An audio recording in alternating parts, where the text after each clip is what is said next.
Welcome to MMAimmortals.com UFC 121 post-fight review.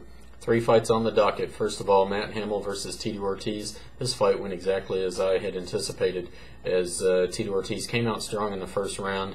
Good technical stand-up, was able to keep the fight standing and deliver better combinations and kind of control the pace of the fight.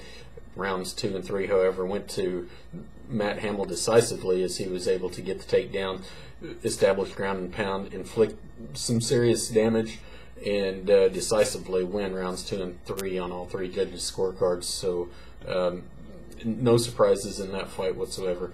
Next fight up was Martin Kampmann versus Jake Shields. This fight also a 3-round decision as predicted. Jake Shields did a very good job of taking Kampmann down, controlling the pace of the fight, totally nullified his striking ability, and rode out a split decision win. This is a case where Martin Kampmann could have gotten the nod. I'm not totally disappointed that the judges did what they did, even though I didn't agree with them. It's hard to argue, because one of the rare instances where one fighter establishes more control but inflicts virtually 0 damage, and the other fighter lands the cleaner shots but spends the majority of his game on the defense. Rare instance again where I believe that it probably should have went to a draw, but I can't be too upset with the judges for giving the split decision to Jake Shields.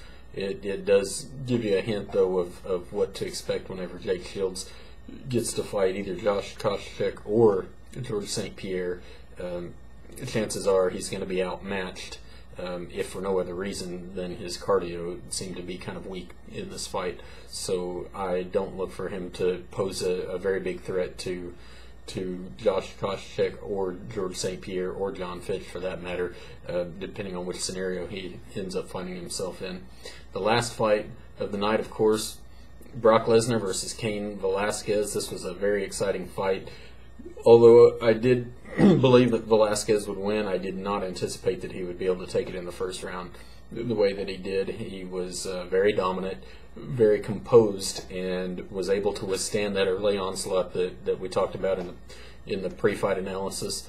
Brock Lesnar came out with that explosion, threw several hard knees, threw some punches, got a couple takedowns. As predicted, Cain was able to get back to his feet rather quickly and establish that he was not going to be a Frank Mir on the bottom, getting pounded on for 5 minutes, only to come out for round 2 to get put away.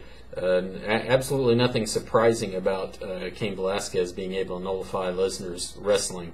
Lesnar is big, he is strong, he is explosive, but the big element that's missing is that he really does not have the cardio that a lot of the professional media had touted that he came with.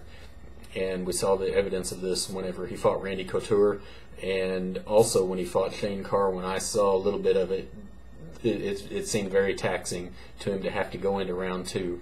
Even against Mir, he seemed to be breathing rather heavily and kind of down to his last little bit of energy going into the second round. So it really was no big surprise to me that he gassed. At least that's my take on it. It looks like he gassed about halfway through that round, was unable to stick to his game plan, and kind of fell apart whenever he got taken down and a few solid shots landed on him.